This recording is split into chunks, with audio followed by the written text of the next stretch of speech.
le livre de Psaume 127.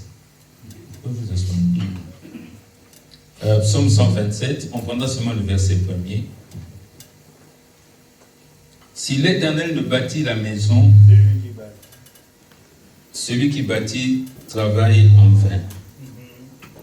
Si l'Éternel ne garde une ville, celui qui la garde en vain. Amen. Amen. Ok, vous pouvez vous asseoir. C'est une réunion sur la famille. Et c'est ce qu'on m'a dit. Mais la famille a plusieurs caractéristiques. Dans la famille, il y a la structure comme la structure d'une maison. C'est-à-dire, premièrement, quand on veut construire une maison, on commence par creuser. Et pour creuser, il y a 4 couches. Il y a la mauvaise terre qu'on enlève, il y a l'argile, il y a les pierres, et puis il y a le sable. Et quand on enlève ça, on vient toucher le roc. Et après le roc, maintenant, sur le roc, on met la semelle, et puis on met la fondation. Et puis on peut élever la maison. En fonction de la profondeur de la semelle ou de la fondation, dépendra la hauteur de la maison. Beaucoup de maisons s'écroulent parce que simplement parce que on n'a pas fait la fondation qu'il fallait. Donc, il faut travailler dans le sens où il faut mettre une bonne fondation. Alors, c'est quoi cette fondation? Premièrement, quand on dit on creuse, il y a la mauvaise terre. C'est quoi? C'est le péché. Quel est le péché qui est dans votre propre vie? Demain, vous serez le chef d'entreprise, le chef de famille et autres, mais vous ne pouvez pas amener votre propre péché dans votre foyer. Si nous regardons dans la Bible, vous trouverez que... On peut arrêter la musique, s'il vous plaît. Si on peut arrêter la musique.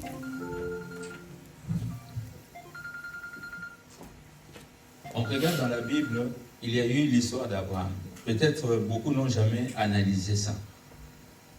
Quand j'ai lu ça dans le livre de Dan Jacob, l'histoire de comment développer les nations, il a dit, Abraham, pour avoir de l'argent, il a sacrifié sa femme. Il a sacrifié sa femme. Il a trompé le roi pour avoir l'argent. Isaac a fait de même. Vous voyez, le péché qui a commencé avec le père est arrivé à Isaac. Isaac a des enfants, Ésaü et Jacob. La tricherie entre aussi chez les enfants. Ils ont failli perdre des enfants à cause de ce comportement. Jacob a des enfants. Ils veulent tuer aussi leur frère pour empêcher la bénédiction de leur frère. Ils l'ont vendu. Le même péché d'impudicité suit Joseph. Suit Joseph en Égypte. Mais heureusement, Joseph dit, j'arrête la malédiction dans la famille. Malgré la sollicitation de la femme de Potiphar, Joseph a refusé. Bien que cela l'a amené en prison, mais il a arrêté la malédiction.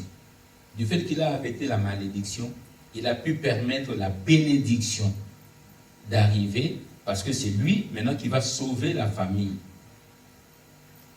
Dans nos familles, il y a quelquefois des péchés qui traînent, que souvent nous faisons semblant d'ignorer. J'ai vu beaucoup de chrétiens. Je me souviens d'une personne, il y a presque 30 ans, 40 ans, dans l'église, très zélée, elle donne, elle soutient les œuvres. quand je l'ai observé, je l'ai appelé. Je lui pose la question, je dis, tu connais la famille Lumumba? Il dit, oui, je connais très bien, on s'entend très bien. Je dis, va voir la famille Lumumba. Vous lui dites, j'ai entendu, j'ai lu dans les documents, apparemment, mon père serait impliqué à la mort de Lumumba. Si c'est vrai, au nom de la famille, nous venons demander pardon. Si c'est faux, excusez-moi de vous avoir importuné. Ah non, pas question, nous on n'a pas de problème. Ok. Ça fait 35 ans, si pas 40 ans. La personne tourne en rond. Tourne constamment. Elle va dans les églises, on lui impose les mains, on fait tout. Mais la souche est là. Quel est le péché qu'il y a dans votre famille? Peut-être pas vous, mais peut-être vos parents. Quels sont les péchés? Le problème que j'ai remarqué chez les chrétiens, c'est qu'on veut être amnésique. On est un peu bandé des yeux, on ne veut pas voir la réalité. Celui qui est en Christ, il est déjà délivré de tout. Christ m'a lavé. Mais lisons la Bible. La femme cananéenne vient voir Jésus, le Fils de Dieu, pas quelqu'un d'autre, qui est venu libérer le monde. Elle rencontre Jésus. Il dit, mon enfant est malade. Jésus, Fils de Dieu, l'insulte. Il n'est pas bon de donner le pain des enfants aux petits chiens. C'est une insulte. Il n'est pas bon de donner le pain des enfants aux petits chiens. La femme dit oui. Parce qu'il faut connaître d'abord l'histoire des Cananéens. Cham, dans Exode 19, dans Genèse 9, a vu la nudité de son père. Noé n'a pas maudit Cham. Noé a maudit son 4e petit-fils, Canaan. Tu seras l'esclave de tes frères. Il a maudit Canaan. Des générations se sont succédées. Le peuple d'Israël sort de la captivité. Dieu donne ordre à Moïse. Vous exterminerez les Cananéens et tous ceux qui sont apparentés. Les Girgasiens et tout. Vous lirez ça dans Genèse 10. Tous les descendants de Canaan, vous allez les exterminer. Israël n'a pas exterminé. Ils ont laissé quelques souches. Plus de 2000 ans ont suivi. Jésus est arrivé, la souche est là. Cette femme cananéenne vient voir Jésus. Sauve-moi, mon enfant est malade. Jésus dit, vous êtes des maudits. Vous avez vu la nudité de votre père. Vous êtes des maudits. On ne peut rien faire pour vous. Vous êtes des chiens. La femme dit oui, je connais l'histoire. C'est pour ça que c'est important de connaître l'histoire de la famille. Les chrétiens sont de nom, je suis déjà délivré, je suis une nouvelle créature, oui. Mais Jésus n'a jamais renié qu'il était juif, qu'il était de la tribu de Juda. Il connaissait son histoire. Attention à beaucoup de théories qui passent aujourd'hui dans beaucoup de nos églises. Nous sommes la nouvelle créature, nous sommes de la race royale. Oui. Mais tu es Congolais, tu es Mukongo, tu es Mungala, tu es Swahili, tu es Muluba. Tu dois savoir qu'est-ce qui s'est passé. Il ne faut pas fuir, aller faire des jeûnes et prières. Ce que j'aime chez les chrétiens, c'est que, surtout chez nous les Noirs, dans la Bible des Noirs, il est bien écrit dans la Bible des Noirs. Mon peuple périt par manque de prière. Dans la Bible des Noirs, c'est ce qui est écrit. Mon peuple périt par manque de prière. C'est pour cela, quels que soient les problèmes, vous allez entrer dans des jeûnes et prières et tout. Le Seigneur te regarde et dit, mais enlève seulement ça. Gédéon, Il fait tous les tests avec Dieu. Il est convaincu que Dieu est là, avec lui. Dieu l'accompagne. Il va aller se battre et se dire, dans la maison de ton père, il y a un totem. Va la battre. Il pouvait prier, Seigneur, tu es tout puissant, fais seulement tomber. Il dit, non, non, non, c'est toi qui dois aller abattre. Il ne faut pas fuir la réalité. Beaucoup de problèmes que nous avons, je le vois à travers le pays, à Kinshasa et tout. Les gens fuient la réalité. On ne veut pas. Oh non, tout est accompli à la croix. Oui, mais il faut qu'il y ait une repentance. Il faut que ça s'accomplisse. Il faut une repentance. Sans repentance, il n'y a rien. Il n'y aura rien. Donc, pour dire, Jésus, lui-même, fils de Dieu, insulte la femme. Il a fallu que la femme dise, Seigneur, oui, je connais l'histoire, mais le fait de te rencontrer, est-ce que tu ne peux pas profiter de cette grâce? Il dit, à cause de ta foi, à cause de ta connaissance, à cause de ta reconnaissance ou de ta repentance, va, ton enfant est guéri. Attention, nos parents ne connaissaient pas la Bible comme nous. Nos parents ne connaissaient pas la Bible. Il ne faut pas les condamner. Il ne faut pas les juger non plus. C'était quelquefois des situations de leur époque. Comme me dit souvent mon jeune frère, il me dit, vous savez, nos parents allaient dans les écoles catholiques protestantes kimbanguistes.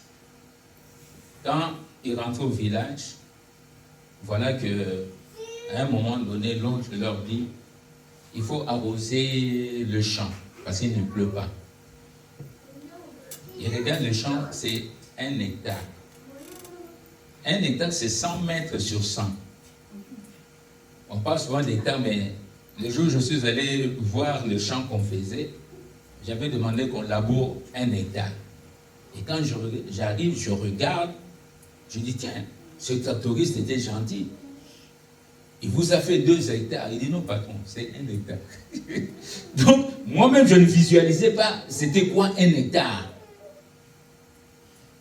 Et puis maintenant, quand on te dit, va arroser, il ne pleut pas. La rivière est à 100 mètres ou à 200 mètres. Bon, tu fais déjà des calculs toi-même dans la tête. Combien de tours tu vas faire pour arroser? Parce que dès que tu viens avec l'arrosoir, tu mets, ça sèche. Tu feras combien de tours? Et toi-même, tu commences à te dire, j'aurais pu rester à l'internat plutôt que de venir au village.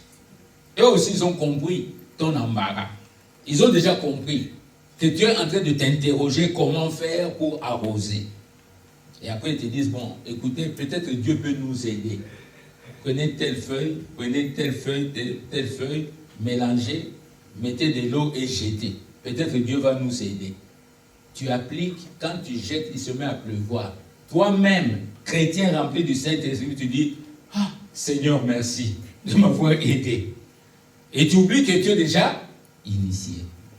Comment faire tomber la pluie et comment faire arrêter la pluie.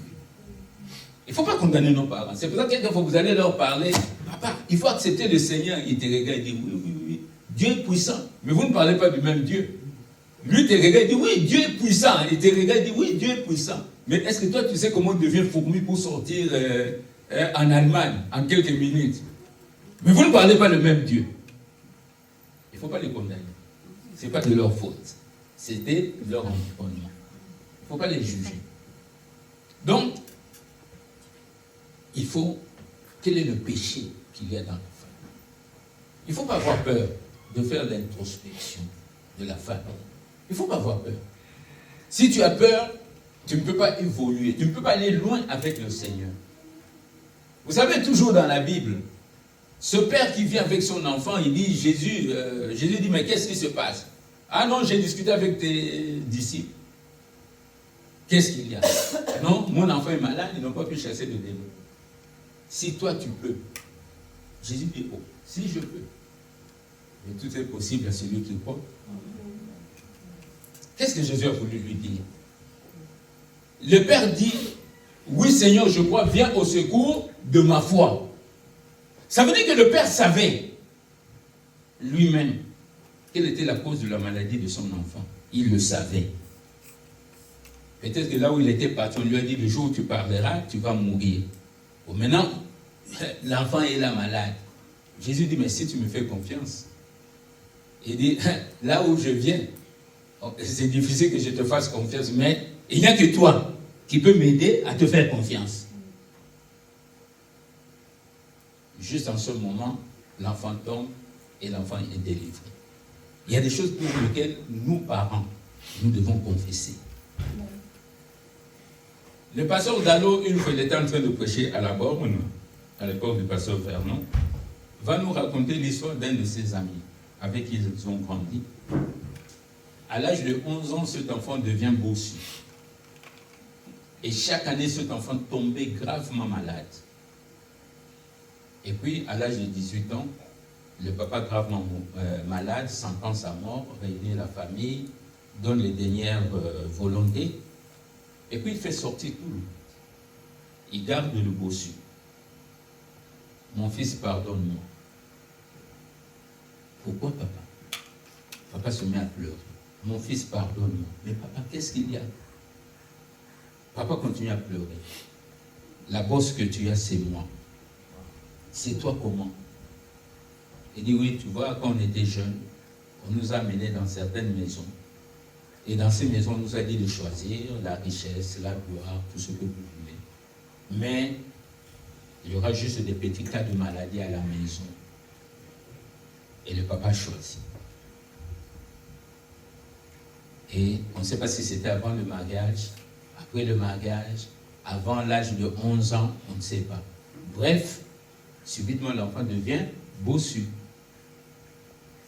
Dès que le papa a avoué, le papa est mort. Est-ce que vous comprenez? On a des grandes responsabilités en tant que chef de famille. Oui, tu es sauvé, tu es délivré et tout, mais est-ce que tu regardes ta famille? Tu fais le tour de la famille. Pourquoi toutes les filles aînées de la famille ne se marient pas? Tu regardes chez l'oncle, tu regardes chez la tante et tout, chez vous-même, les filles aînées ne se marient pas. Qu'est-ce qui s'est passé? Les garçons, les aînés sont des volages. Ils ont des enfants partout. Vie instable. Mais il faut se poser la question, qu'est-ce qui se passe? C'est pourquoi la Bible dit, vous connaîtrez la vérité, et la vérité, vous... Mais quelle vérité? Pas nécessairement.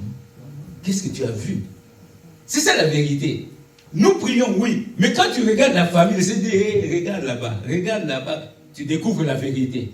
Bon, maintenant, quelle est la cause de cette vérité? C'est là maintenant qu'il faut creuser. Souvent, les chrétiens n'aiment pas creuser. Les chrétiens n'aiment pas creuser. La famille.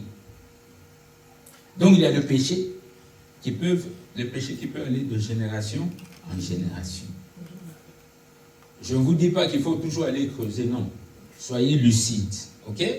Vous avez prié, vous avez fait tout ce qu'il faut, mais vous sentez qu'il y a des blocages. En ce moment, asseyez-vous. Objectivement, regardez la famille. Qu'est-ce qui se passe dans la famille? Ne vous réfugiez pas dans les prières. Moi, il y a des cas pour lesquels je ne prie plus. Je ne prie plus. Ah oui, on va aller à Manguengue, on va aller. J'ai dit non, il ne faut pas aller prier. On doit résoudre le problème. Combien de fois Kinshasa vient me voir, oui, on va faire la prière pour la nation. Je dis, ça ne sert à rien.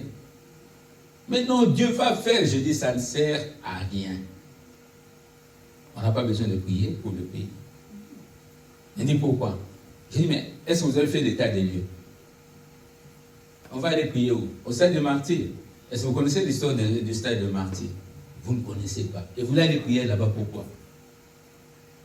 Si vous voulez la petite histoire, le 2 juin 1966, le jour de la Pentecôte, c'est ce jour-là qu'on a pendu 4 personnes.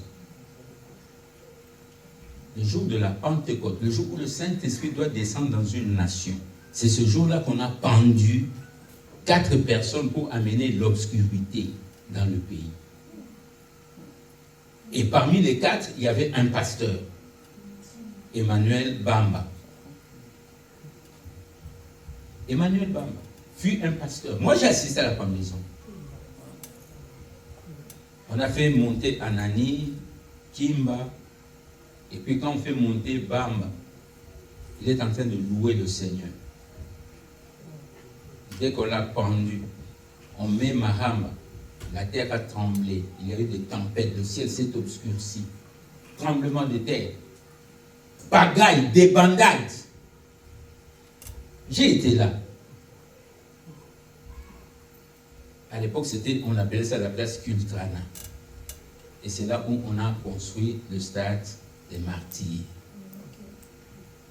Vous voulez maintenant aller célébrer la mort d'un pasteur dans ce stade sans avoir fait la repentance? Et nous jouons, nous blaguons, nous les chrétiens. Le péché. Quel est le péché qui est dans ta famille ou même dans ton environnement, dans ton pays? Beaucoup de personnes vont investir à Kassangou. Connaissent-ils l'histoire de Kassangou? On a volé le poisson de Papa Simon Kimba. Il a maudit la terre. Tous ceux qui vont là-bas font ça pour travailler. La malédiction est là.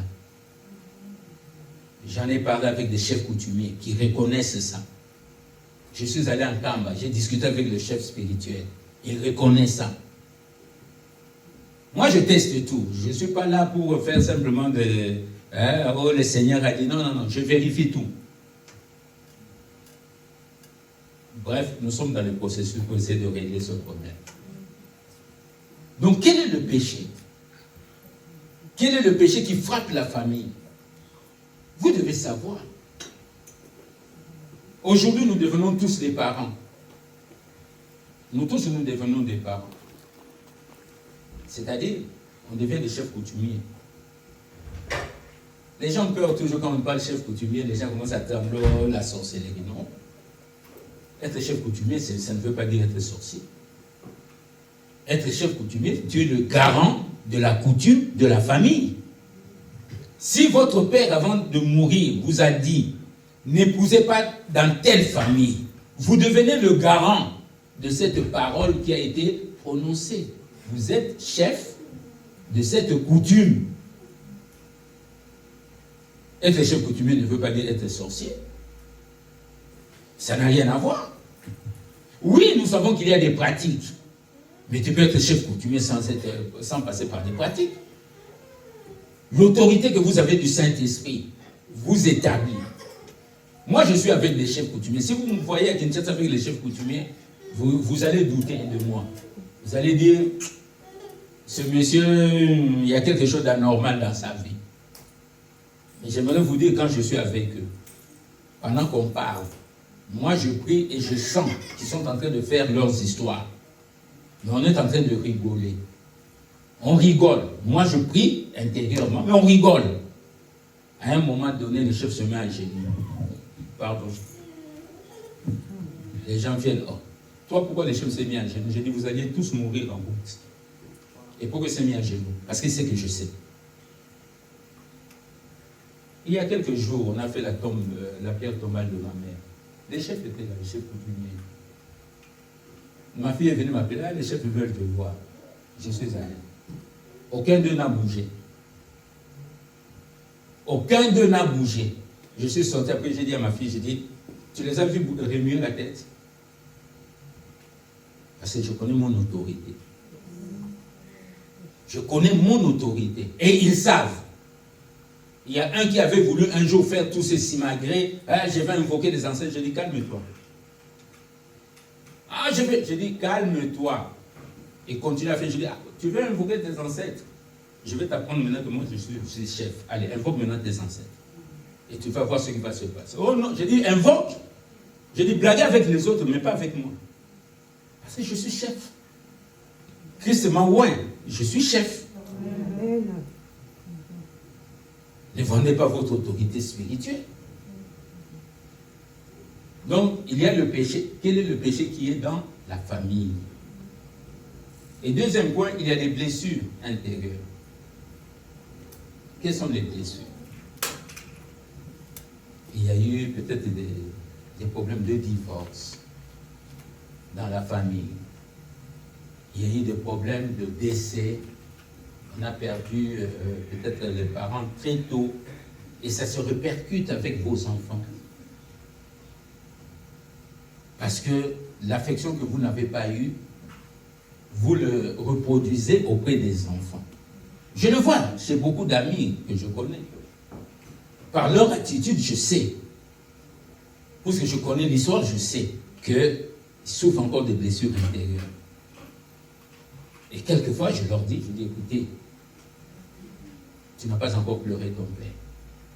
Oh, je dis, tu n'as pas encore pleuré. Entre dans ta chambre. Oh, j'ai déjà pleuré. Je le regarde dans les yeux, je dis, je vois les larmes qui se cachent derrière l'iris. Ça coule. Ah, je dis, tu vois, tu vas pleurer. Il y a beaucoup de blessures intérieures qui ne sont pas encore guéries. Quand les gens sont dans l'aspect de racisme, tribalisme et tout le reste, ce sont des blessures. Ils ont été blessés par un Mukongo et du coup, ils n'aiment plus les Bakongo. Blessés par un Moulouba, ils aiment tous les Balouba. Les blessures intérieures. Et ça provoque beaucoup de maladies. Beaucoup de maladies qu'on appelle les maladies psychosomatiques. Vous êtes dans la famille, l'autre jour, une dame me dit, il y a ma soeur qui souffre d'asthme. J'ai dit, ça commence quand? Ah, ça fait 3 ans. Ça fait 3 ans, oui. Et non, quand elle avait 3 ans. J'ai dit, qu'est-ce qui s'est passé il y a 3 ans? Quand elle avait 3 ans. Oh, je ne sais pas. J'ai dit, si, tu dois savoir. Elle garde silence, elle dit, oui. On a perdu notre mère quand elle avait 3 ans. J'ai dit, elle n'a pas encore pleuré. À chaque événement, elle suffoque. J'ai dit, tu rentres à la maison, prends-la dans tes bras, entrez tous les deux dans la chambre. Parle-lui de maman. Laissez-le libérer la pression qu'elle a. J'ai dit, après ça va partir, c'est fini. L'autre jour, le dimanche où je voyageais, il y a des jeunes filles qui sont venues d'Europe, ils sont venues faire la pierre tombale de leur mère. Elles ont quitté Kinshasa, ils avaient, je crois, 4 ans. L'aîné 4 ans, l'autre, je crois, avait 2 ans. Puis ils ont essayé de me contacter. Bon, je les ai mis en contact avec quelques membres de famille.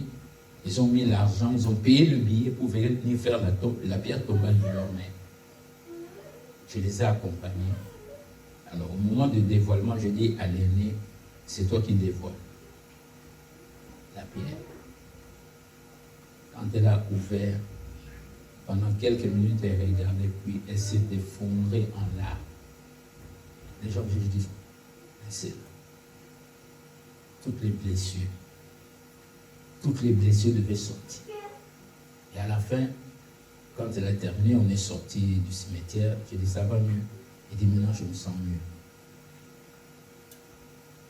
Mais vous allez toujours la voir agiter, passer par là, alors qu'elle marche avec des blessures. Beaucoup de personnes ont des blessures intérieures. Dans nos familles, dans nos maisons. En tant que chef de famille, vous devez le savoir. Mon fils avait 2 mois. Quand il s'est réveillé la nuit, je venais le prendre. Il pleurait jusqu'à ce que sa mère se mette debout. Pendant 2 mois. Même ma femme me dit, ah, cet enfant dirait qu'il ne t'aime pas. Je suis allé prier. Le Seigneur dit, mais c'est toi qui es à la base de ça. Je dis, comment ça? Il dit, mais écoutez, 1 mois avant sa naissance, vous avez eu un conflit, toi et ton épouse. Vous avez réglé entre vous, mais tu n'as jamais résolu avec l'enfant. Il était témoin. Il était témoin. Il dit, tu rentres, tu demandes pardon à ton enfant. 2 mois, il dit oui, tu vas lui demander pardon. Je suis allé travailler, ce jour-là, je suis rentré très tôt. J'ai pris cet enfant de 2 mois. On est entré dans la chambre à 2. J'ai fait la prière. J'ai demandé pardon à cet enfant de 2 mois. La journée s'est passée, la nuit on dort. Et puis, en pleine nuit, l'enfant se réveille, commence à pleurer, je me lève. je vais prendre l'enfant, silence radio. Il ne pleurait plus. Il y a des blessures qu'on a mises sur nos enfants. Nous, en tant que parents, quelquefois parce qu'on n'a pas le temps, on court, on doit aller ici, on doit aller là-bas. Partout il y a des conférences, il faut y aller, il faut ceci, on abandonne les enfants. Les enfants grandissent seuls. Blessures. Et ça, vous le trouvez très souvent dans le corps de Christ. Parce qu'on est trop spirituel. Et sur ce point, j'aimerais vous donner 4 priorités qu'il faut toujours retenir. Puisque nous parlons de la famille, il y a 4 priorités qu'il faut toujours retenir. Si vous ne les respectez pas, sachez que vous avez déjà créé des problèmes dans votre propre maison, quelles que soient les prières que vous allez faire.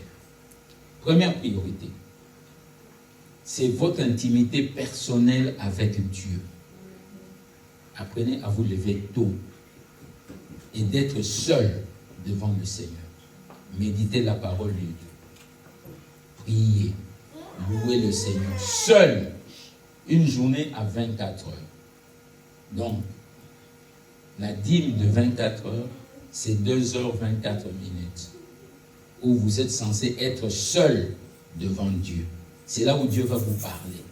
N'attendez pas qu'il y ait des prophètes qui viennent vous parler. Vous devez vous-même écouter le Seigneur. Première priorité, votre intimité avec le Seigneur. Deuxième priorité, la famille. Quelles que soient les occupations que vous avez, préservez la famille. Vous voulez sortir, votre enfant est en train de pleurnicher parce qu'il a besoin de vous, restez là. Restez là. Même si vous devez aller prêcher, restez là. Si Dieu ne vous a pas donné des instructions précises, restez avec l'enfant. Prenez d'abord le temps avec l'enfant, la famille. Troisième priorité, l'activité à laquelle Dieu vous a appelé. Si vous travaillez quelque part, ce qui vous permet d'amener l'argent à la maison, ce qui vous permet de subvenir à tous les besoins, vous devez honorer ce travail. Combien de chrétiens trichent?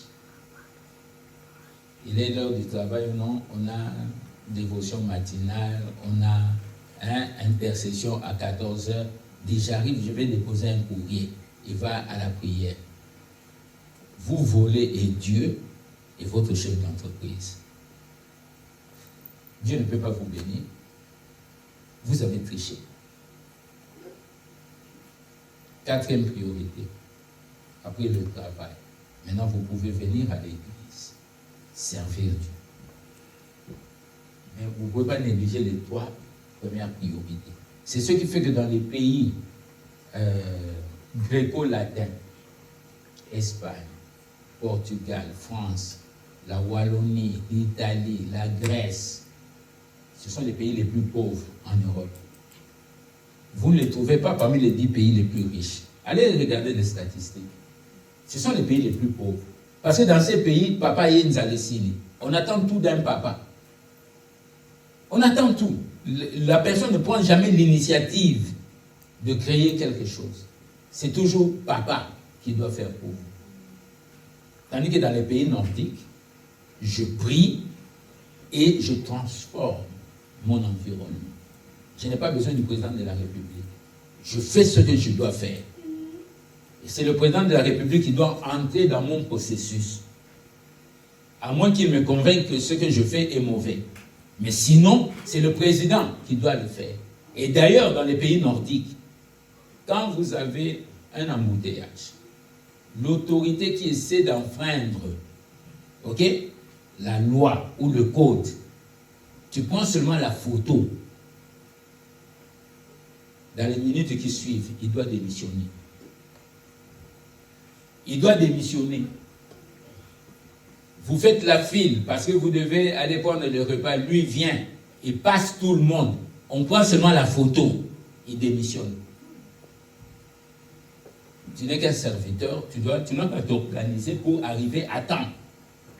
Tu ne dois pas bousculer les autres.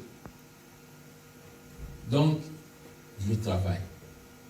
Nous devons apprendre à respecter le travail. Je ne parle pas de job. Je ne parle pas de libama. Je parle du travail. Et quand on parle du travail, il y a 4 principes dans le travail. Si vous voulez être béni par Dieu. Premier principe, toute activité que tu veux faire, c'est un travail. Toute activité. Aller distribuer les journaux, comme je vois, plusieurs l'ont fait à l'époque, déposer les affiches, les pamphlets dans les boîtes. Oui, il ne faut pas les insulter. Ils ont pu nourrir leur famille, être à l'aise, payer leur loyer. C'est un travail. Il faut le respecter. Ça, c'est le premier principe. Tout travail, toute activité que tu peux faire, il faut l'honorer. 2, une vocation, c'est-à-dire un appel. C'est une mission que Dieu te donne sur la terre. Vous êtes ici en Belgique, vous travaillez quelque part, disons vous avez une activité quelque part. Quelle est la vocation que Dieu vous a donnée ici en Belgique? Beaucoup travaillent ici en se disant, bon, je perds mon temps, l'essentiel. Mais le jour où tu dois rentrer au Congo, tu fais quoi? Tout à l'heure, j'expliquais à notre jeune fils, je lui ai dit, vous avez la possibilité d'apprendre ici la plomberie, l'électricité, le carrelage. Vous avez des formations de 3 mois. Faites-le, profitez. Au moment où ça ne coûte pas cher ici, faites-le. Ayez toujours la perspective de se dire, un jour, je vais rentrer au pays. C'est un grand chantier de Congo. Préparez-vous. Ne croyez pas que vous allez rester éternellement ici, non. La situation va se détériorer à une vitesse pour laquelle vous n'imaginez même pas. Ça deviendra très difficile ici. Et c'est pour ça que c'est maintenant que vous devez commencer à connaître votre village. Oui, vous devez savoir qui vous êtes, où se trouve votre village. Allez réclamer déjà vos terres au village. Commencez à planter des arbres. Envoyez 50 € au chef coutumier qui est là, qui te plante les arbres. Au moins, si chaque mois tu envoies 50 €, ça te fait après une année 600 €. 600 €, tu as au moins 1000 arbres qu'on a plantés. Souvent, on n'y réfléchit pas. Ça vous fait 1000 arbres.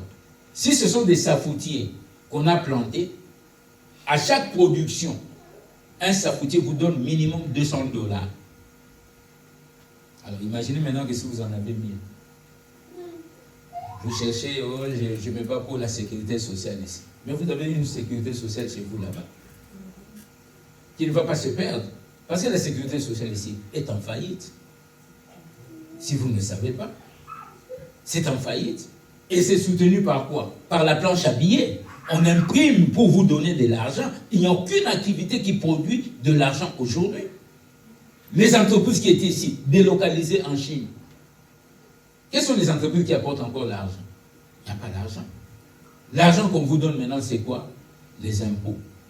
On augmente les impôts, on augmente les taxes. Réveillez-vous. Réveillez-vous. Ne vous laissez pas leurrer par tous les avantages que vous avez. Oubliez ça, c'est fini. C'est fini. Même les soins médicaux. À l'époque où je le disais, les gens me disaient, tu es fou, ça ne marchera jamais ici, nous sommes dans un pays démocratique, oui. Aujourd'hui, quelles sont les lois? On ne rembourse pas tous les médicaments maintenant. Vous allez à l'hôpital, il y a certains frais, vous devez les payer vous-même. À l'époque, quand nous étions ici, c'était 100%. Tu rentres, on te fait la radio, on fait tout, la mutuelle remboursée. Mais aujourd'hui, en France, la sécurité sociale, cette année, sera en déficit de 14 milliards d'euros. Le total de déficit de la sécurité sociale s'élève autour de 164 milliards d'euros. Comment on va combler ça? Réveillez-vous. Donc, un travail béni, c'est un travail où toute activité que vous faites, il faut qu'il y ait une mission dans ce que vous êtes en train de faire, une vocation. 3, il faut qu'il y ait une passion. Vous devez aimer ce que vous faites. Vous devez chercher l'excellence dans ce que vous faites. Vous devez avoir la maîtrise de ce travail. Et quatrièmement, ce travail doit être fait avec compassion. On ne fait pas un travail pour gagner de l'argent. On ne fait pas des affaires pour gagner de l'argent. Quand mon père me le disait, je dis, papa, tu as payé mes études en Europe pourquoi? Hein? Tu as payé des grandes écoles ici parce que j'ai fait des chèques ici. Je dis, mais hey, tu as payé pourquoi? Pour qu'on gagne, c'est pour la rentabilité. Il dit non. On ne fait pas des affaires pour gagner de l'argent. On fait des affaires pour résoudre les problèmes de la communauté. Et il commence à me montrer des choses qu'il a pu réaliser simplement parce qu'il avait aidé quelqu'un. Et plus tard, cette personne lui a offert des marchés énormes. Donc, les 4 principes d'un travail. Vous voulez être béni, respectez les 4. Quand vous allez pour travailler, 1, choisissez une activité. 2, quelle est la mission que vous avez pour ce travail? 3, est-ce que vous avez la passion de ce travail? Quand il y a la passion, on étudie, on fait des recherches, on contacte les personnes qui sont plus douées dans le travail. On n'a pas peur de cacher ses lacunes. Et puis, après, il le fait parce qu'on veut aider les gens. Quand vous arrivez quelque part, vous voyez que la personne est en train de souffrir et que vous savez, vous l'aidez. Ce n'est pas question combien on va me payer, non. Faites simplement. Et cette personne, peut-être sur 10 personnes, 2 reviendront vous bénir. Peut-être 2. Ne vous énervez pas parce que les gens ne reviennent pas. Non, non, non, oubliez-les. Contentez-vous seulement des 2 qui reviendront, d'une manière ou d'une autre. Voilà, donc les blessures intérieures. Après les blessures intérieures, il y a ce qu'on appelle les faux enseignements, les pierres. Les faux enseignements sont dans nos têtes, ancrés comme des pierres. Les faux enseignements. Il faut chercher les faux enseignements. Il faut travailler. Il faut lire. Malheureusement, dans nos églises, il y a beaucoup de faux enseignements.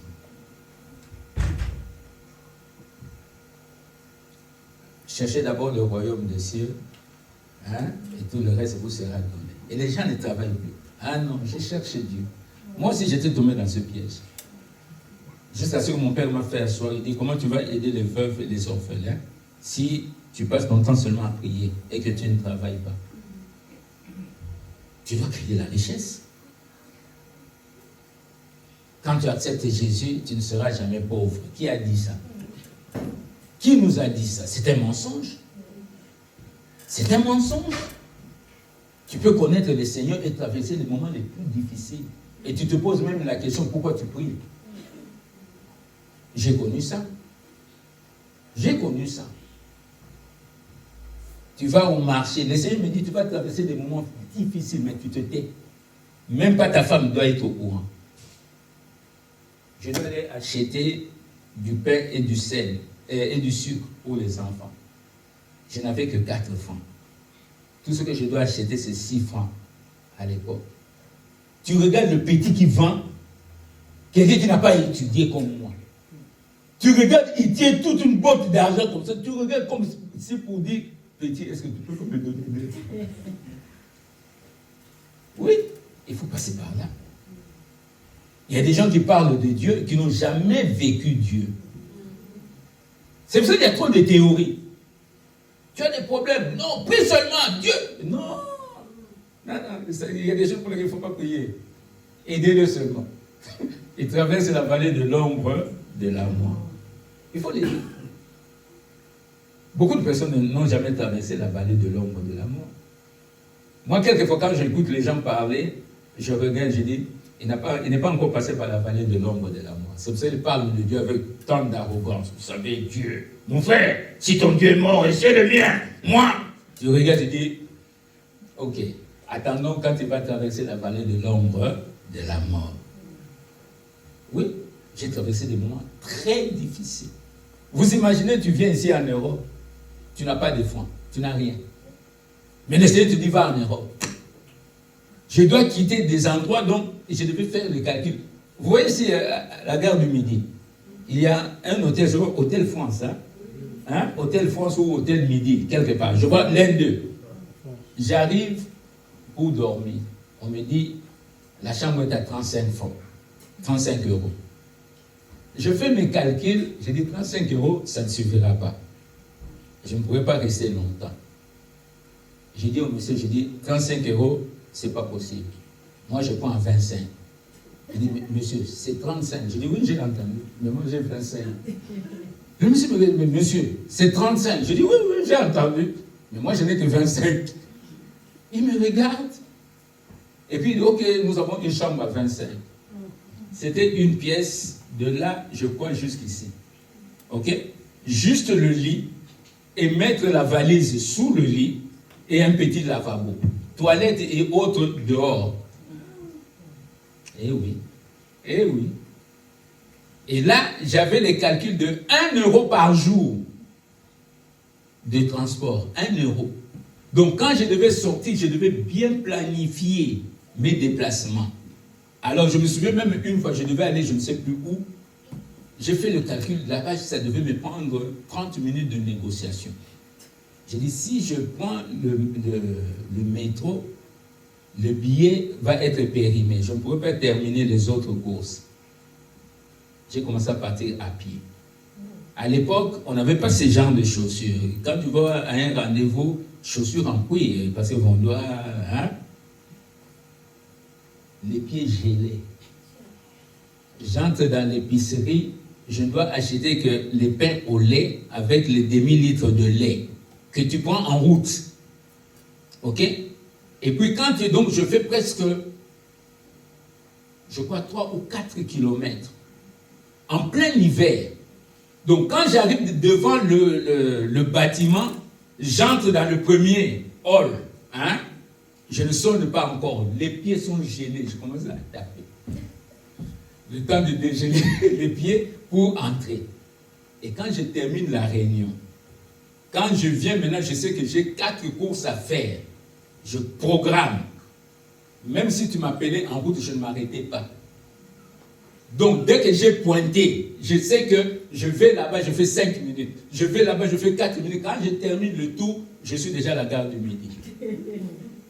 Oui, on est passé par là. Mais j'aimerais vous dire, c'était aussi des moments merveilleux. Ce sont des moments où... Parce que tu n'as pas à aller faire le tour Toison d'Or. Qu'est-ce que tu vas acheter? Tu n'as pas d'argent. Donc je restais à la maison, prier, lire ma Bible et autres. Mais j'aimerais vous dire, je suis allé au Parlement européen. J'ai rencontré un prince, un vrai prince. Quand je lui ai donné le message que le Seigneur m'a donné, il s'est mis presque à pleurer. 10 jours après, il me reçoit dans son cabinet. Ah, quelquefois ça fait du bien. Tu arrives tapis rouge, tu es en train de marcher. Ouais, Seigneur, c'est moi aussi. Amen. Ah, mais comment? Et c'est là où tu vois la grandeur de Dieu. Amen. Le monsieur me dit, on a 15 minutes. Pas de problème. Il pose la question, je réponds, j'arrête, je coupe. Il pose la question. Le Seigneur me dit, il voudra te donner de l'argent. Tu ne prends pas. Ah, Seigneur, fauché, mais ça c'est une grâce. Il dit, tu ne prends rien. Il fait des propositions. Je déroute les propositions. Au lieu de 15 minutes, on a fait 45 minutes. Quand on termine, il se lève et dit, Monsieur Nzolantima, la prochaine fois que vous venez, donnez-moi un coup de fil, nous irons manger ensemble. Un prince qui vous invite à manger. Mes frères, ça veut dire que ce que vous avez dit me dépasse. Mais pendant que j'étais fauché. Être fauché n'est pas une malédiction. Ok? Sortez de cette utopie. Au nom de Jésus, je chasse l'esprit de pauvreté. Non, ne chassez rien. Apprenez. Vous allez aussi apprendre dans la pauvreté. On apprend. Bon, bref. Donc, il y a beaucoup de faux enseignements pour lesquels il faut nettoyer nos têtes. D'accord?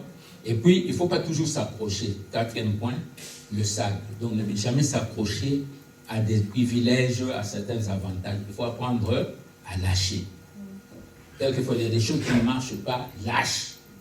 On te cherche des problèmes au boulot, tu essaies de te battre un peu, tu te rends compte que ça ne marche pas, lâche. Va ailleurs. Beaucoup de personnes sont empoisonnées parce qu'ils s'accrochent.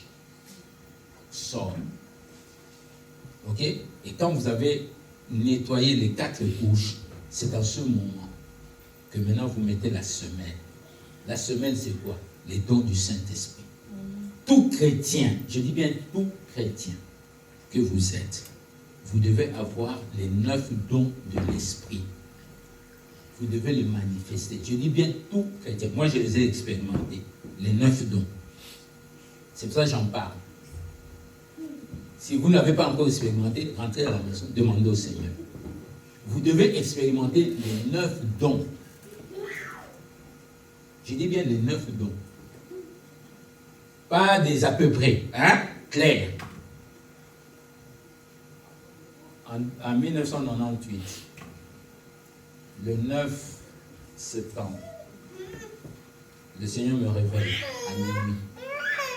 Puis pour Chevènement. Chevènement, ministre français de l'Intérieur, était dans le coma. J'ai dit, Seigneur, les pasteurs m'ont dit qu'il est déjà mort, on laisse tomber. Il dit, toi tu pries. J'ai prié. D'abord j'ai prié jusqu'à 2h30, puis il dit, prie pour Chevènement. J'ai dit, Seigneur, il est mort. Il dit, tu pries. Et j'ai prié.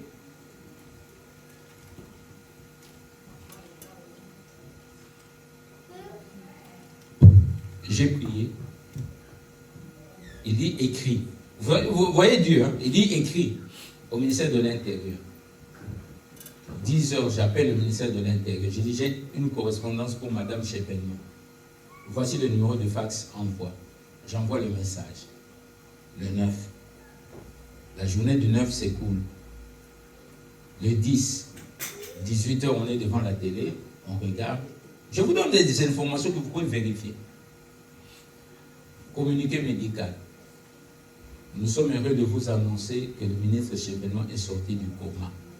Même moi-même, j'ai sauté du canapé. J'ai dit, Seigneur, il dit, je vous ai toujours dit, si vous demandez. Je n'ai pas converti, hein, parce qu'après, quand je parle du prince que j'ai rencontré au Parlement européen, j'ai vu Madame Georgina Dufoy. Quand je lui ai parlé de Chevènement, il dit, c'est pas vrai, Colin. Moi, j'étais chez lui il y a 4 jours.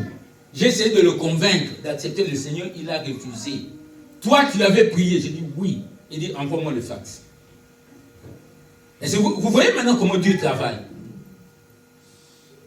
Et Madame Georgina m'a reçu à Paris de 14h à 19h. On parlait. C'est bien de servir Dieu. Hein? Vous rencontrez des gens sans complexe. Parce qu'il est avec vous. Donc les 9 dons sont donnés à tout chrétien. Discernement des esprits, parole de connaissance, parole de sagesse, le parler en langue, l'interprétation des langues, la prophétie, la guérison, les miracles, la foi, les 9 dons. C'est à tout le monde. Et les dons doivent être complétés par le fruit, pas le fruit de l'esprit. C'est comme l'orange.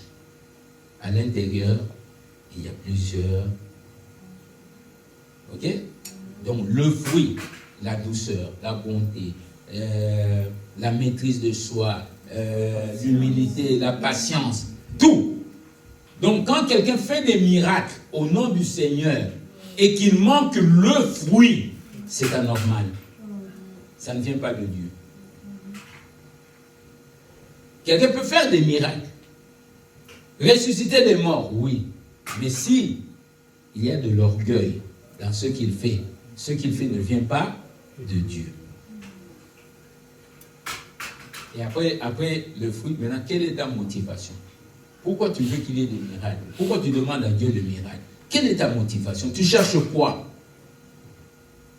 Parce que je peux chercher le miracle, je suis devant le président de la République. Seigneur, donne-moi une révélation au nom de Jésus. Pourquoi? Je veux être reconnu par le président de la République. Peut-être que je suis en train de viser quoi? L'argent. Ok? Ma motivation est bonne? Non. Quelle est ta motivation? Ce sont les 2 éléments. Les semelles, donc les valeurs de base et la motivation, c'est ce qui justifie un homme. Quand quelqu'un parle, jugez-le en fonction des valeurs de base et de sa motivation. Il cherche quoi? Pourquoi il vient faire la campagne? Il cherche quoi derrière la campagne? Dès que vous avez identifié, soyez en paix. Ok? Donc là, c'est la fondation, c'est caché. Et après, maintenant, vous construisez votre maison. Mais la maison ne dépend que de la fondation. Mais il faut apprendre aussi à sortir. Le problème des chrétiens, souvent, ils ne sortent pas. On est tellement enfermés dans nos églises. Sortez. Allez respirer. Allez dans les fêtes. Même les fêtes de famille, allez-y. N'ayez pas peur qu'on va vous ensorceler. Allez-y. Moi, je vais dans les fêtes. Même les fêtes païennes, j'y vais. Je suis assis avec tous mes amis. La plupart qui sont là, les ministres, les députés, ce sont mes amis. Hein? Ceux qui sont là aujourd'hui, que ce soit les conseillers du président, ce sont mes amis. Certains sont même des petits. Ils me connaissent. Ok?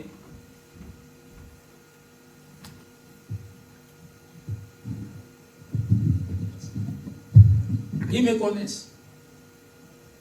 Pourquoi? Parce qu'avant qu'ils ne soient là, on les a un peu tapés, ok? Pour les discipliner. Donc quand ils me voient, ils ne peuvent pas discuter. Ah oui, oui, ça c'est aussi une grâce. Ils connaissent ma conviction. Il y a un que j'ai vu il y a quelques jours. Je lui ai dit, au mois de novembre, je vous avais dit, avant les élections, je vous avais dit, allez dire au président 4 choses. La vérité, la justice, la repentance et la réconciliation nationale. Oh, mais on est déjà à la veille des élections. Je dis, je m'en fous des élections. Faites-le. Sinon, il y aura des problèmes après. Je l'ai vu il y a 4 jours. Je dis, qu'est-ce que je vous avais dit? Maintenant, l'opposition a récupéré ça. Vous êtes ballottés. Vous ne savez pas est-ce qu'on doit faire ou on ne doit pas faire. Je dis, si lui, il avait pris l'initiative, il allait sortir grand. Est-ce que vous comprenez? C'est ça l'importance du Saint-Esprit. Vous ne vous laissez pas manipuler par qui que ce soit. Apprenez à sortir. Allez visiter les gens. Même les fêtes, oui, ce sont des occultistes qui sont. Allez-y. Celui qui est en vous est plus fort que celui qui est dans le monde. N'ayez pas peur. Moi, quelquefois, je vais dans ces fêtes, nos musiciens du monde là, hein, je connais quelquefois leurs cris. Je ne vais pas citer, sinon vous allez commencer à les raconter. Je connais leurs cris. Et je sais la base de ces cris-là. On est assis avec d'autres sœurs en Christ. Je dis aujourd'hui, leur cri-là ne sortira pas.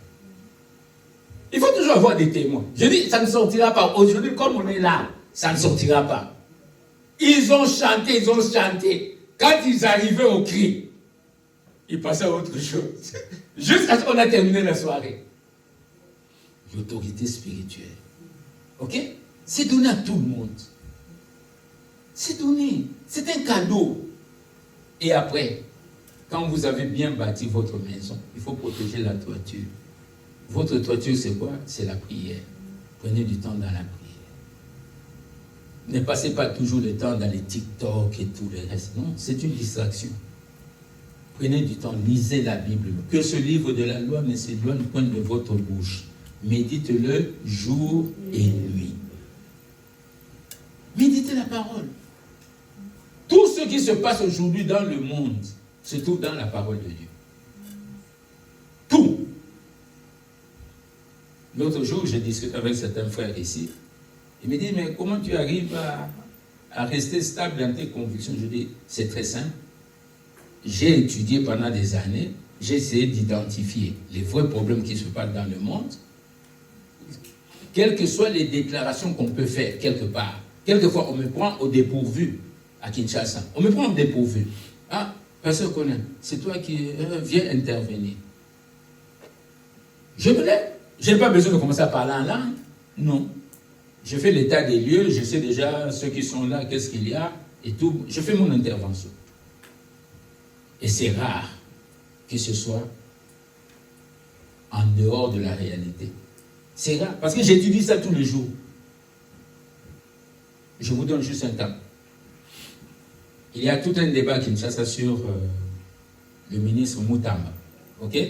Le ministre de la Justice et le Conseil supérieur de la magistrature. C'est ça l'avantage de connaître le Seigneur.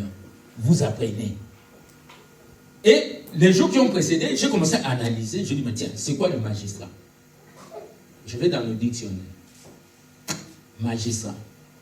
Tout officier, et tout fonctionnaire ou officier civil investi d'une autorité juridictionnelle, c'est-à-dire les cours et tribunaux, administrative, les chefs de rue, les chefs de quartier, les bourgmestres, les gouverneurs, les chefs coutumiers sont des magistrats administratifs. Politique, le ministre, le premier ministre, le président de la République, le roi, l'empereur, sont des magistrats politiques. Je leur ai dit, si Moutamba parle, il a raison en tant que magistrat politique. Oh non, mais c'est pour la corporation. Je dis non, lisez, c'est écrit, noir sur blanc, dictionnaire. Oh non, c'est une mauvaise interprétation. Je dis non, c'est le français facile, lisez. Mais vous avez fait ça de la conception gréco-latine. La corporation, la magistrature, c'est seulement pour les causes et tribunaux. J'ai dit non. C'est pour ça la Bible, chaque fois qu'il y avait des problèmes, on appelait qui? Les magistrats et les grands. Ok? Parce que ce sont eux qui doivent transmettre la loi. Mais en toute intégrité, impartialité. Est-ce que vous avez mis l'impartialité, l'intégrité? Non. Alors, corrigez-vous. Moutama n'a pas tort. Pendant des années, tout le monde disait que la magistrature est malade. Qu'avez-vous fait? Vous n'avez rien fait. Et alors, si lui vient taper dessus, mais corrigez-vous. C'est tout. Vous voyez, toutes les réponses sont dans la Bible. Tout. Bon, bref. Donc, apprenez à sortir, à vous aérer, faire du sport, aller passer par là. Priez. Dieu va vous donner beaucoup de révélations. Proverbe 28, verset 9 dit, celui qui détourne son oreille pour ne pas écouter la loi, sa prière même est une abomination. Donc ça veut dire que pour prier, il faut d'abord connaître la loi. Tu ne peux pas aller prier, Seigneur protège-moi pendant que je suis en train de voler. Non.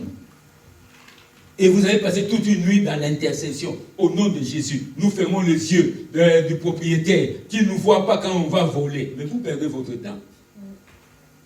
Il faut appliquer d'abord la loi que Dieu a donnée et après, vous pouvez prier. Et après, maintenant, l'autre partie de la toiture, c'est la compassion. C'est-à-dire avoir l'amour des autres. Beaucoup de chrétiens échouent. Pourquoi? Ils ont tout eu. Mais dès que Dieu les a bénis, ils ont oublié ceux qui sont autour d'eux. Ils prient, mais ils ont oublié toutes les personnes qui sont autour. Donc voilà un peu. Donc dans la famille, vous êtes en train de parler de la famille. La famille doit respecter ses règles. 1. Quel est le péché qu'il y a dans la famille? Vous devez le savoir. Quelles sont les blessures intérieures qu'il y a dans votre famille? Vous devez le savoir. Ne faites pas la politique d'autruche. Ok? Vous savez, mais vous ne voulez pas savoir. Non, vous devez savoir. 3. Quels sont les faux enseignements que vous avez reçus de la famille? Il y en a tellement. Surtout dans nos coutumes, il y en a tellement. Moi, quand mon cousin est mort, je dois amener la veuve au cimetière. Oh non, la veuve ne peut pas aller voir. Je dis pourquoi? Oh non, c'est interdit. Je dis, ils ont vécu ensemble pendant 30 ans. Ok? Quel est ce péché que j'ai dit? Elle va entrer dans ma voiture. Et je ferai la personne qui viendra la descendre. Je l'amène au cimetière. Quand on arrive dessus, la veuve est là, la veuve est là. Je dis, elle va marcher pieds nus. Je dis, elle met ses sandales. C'est quoi ça, cette histoire? Il faut avoir une autorité dans tout cela. Donc, bref, il y a beaucoup de faux enseignements. Il ne faut pas trop s'approcher. Quelquefois, dans nos familles, vous voulez vous accrocher à certains héritages. Il y a des choses pour lesquelles il ne faut pas s'approcher. J'ai des amis qui sont morts. Après la mort de leur père, réunion de famille, les oncles commencent à discuter, on doit prendre telle chose. Ils disent non, papa vous avez déjà donné, toute discussion. Et puis un des oncles dit, fils, tu veux manger les fruits sans connaître les racines. 2 semaines après, on a enterré cet ami. Parce qu'eux savent qu'est-ce qu'ils ont sacrifié pour que votre père ait tout cet argent. Eux savent. Tout ne se dit pas. Souvent, je dis aux amis, je dis, quand il y a tous ces débats, prenez ce que vous pouvez prendre. Laissez-les avec ce qu'ils veulent prendre. Ce n'est pas l'héritage qui bénit. C'est la bénédiction de l'Éternel qui enrichit. Donc, voilà un peu quelles sont les valeurs de base. Gardez toujours les valeurs de base. L'humilité, la dignité, l'intégrité, l'honnêteté. Vous devez toujours avoir ça. Et puis, ayez toujours des bonnes motivations dans tout ce que vous voulez faire. Ayez toujours des bonnes motivations. Ne faites pas quelque chose parce que vous voulez rouler quelqu'un d'autre, vous voulez abuser de quelqu'un, non. Bonne motivation. Et après, ayez le courage, puisque vous savez qui vous êtes, sortez. N'ayez pas peur d'aller dans des réunions, ok? D'aller visiter les gens. N'ayez pas peur, vous devez savoir votre identité. Vous devez avoir une certaine dignité. Allez partout, n'ayez pas peur. Sauf si, effectivement, il y a des endroits où il ne faut pas aller. Vous savez déjà que c'est un endroit maléfique et tout le reste. N'allez pas tenter le diable lui-même. Il est lui-même tentateur, donc il ne faut pas aller le tenter encore. Donc, il y a des endroits où il ne faut pas aller. Et après, maintenant, prenez toujours le temps de prier. La méditation de la... Quand je parle de prière, il y a la méditation de la parole et il y a l'intercession que vous devez faire, louange, adoration, tout le reste. Et après, ayez toujours la compassion d'aider les gens. Je termine par ce point. Un jour, je sors de la maison, je devais aller à Canaan. Quand je sors, je vais entrer dans la voiture. Le Seigneur me dit, c'est la dernière fois que tu vois la maison. Ah, je fais quoi? Je pars ou je ne pars pas? Mais de l'autre côté, on m'attend. J'ai dit, je pars. 5 heures du matin, je sors. J'arrive vers le palais de Marbre, je vois un couple, 5h05, dans l'obscurité, qui attendait le transport. Je m'arrête. Vous allez où? Nous allons à Limete. J'ai dit, bon, moi je vais à l'aéroport, mais je vais emprunter tel chemin parce que je dois prendre le chauffeur, si ça ne vous dérange pas. Ils sont entrés. On arrive à la 10e rue, on descend ici. J'arrête la voiture, ils sont descendus. Ah, merci beaucoup. Quand je démarre, le Seigneur me dit, tu viens de racheter ta vie. Tu viens de racheter ta vie. Je suis parti à Kananga. Au retour, une dame que j'avais rencontrée me dit, ah, je l'ai vu avec des bagages. Je dis, comment tu vas rentrer? Non, je prends le taxi. Je dis, non, j'ai une Jeep, viens, on part ensemble. Bref, quand je dépose cette dame, au moment où je veux partir, son enfant vient. Papa. Maman dit, attends, on va te donner un morceau de viande. 2 minutes. 2 minutes seulement. On démarre. On arrive vers Triomphal, 24 novembre. Carambolage des véhicules, au moins 4 ou 5 voitures. Accident. 2 minutes avant que nous n'arrivions. J'ai dit à mon chauffeur, tu vois cet accident, c'était le nôtre. On continue la route. La compassion. Ok? La compassion. N'hésitez jamais. Ne dites pas en Europe, oui, ici tout est difficile, c'est pas vrai. Mon cousin aux États-Unis, il lui restait seulement $1. Il entre dans la cabine, en train de former le numéro. Un fou, disons un fou, un noir qui arrive, il ouvre la poubelle, il prend le pain, il commence à manger. Lui, quand il voit, il saute. Non. Ah. Point, va acheter.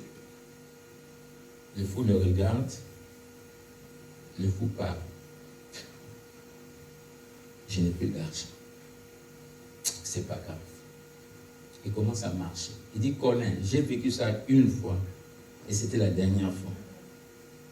Je marche quelques mètres plus loin, $20 au sol. Il ramasse les $20. Monsieur, c'est... Non, monsieur, prends les $20, il met dans sa poche. Il avance $20. il avance $20. Il dit, sur le même trottoir, j'ai ramassé $80. Ne limitez jamais Dieu.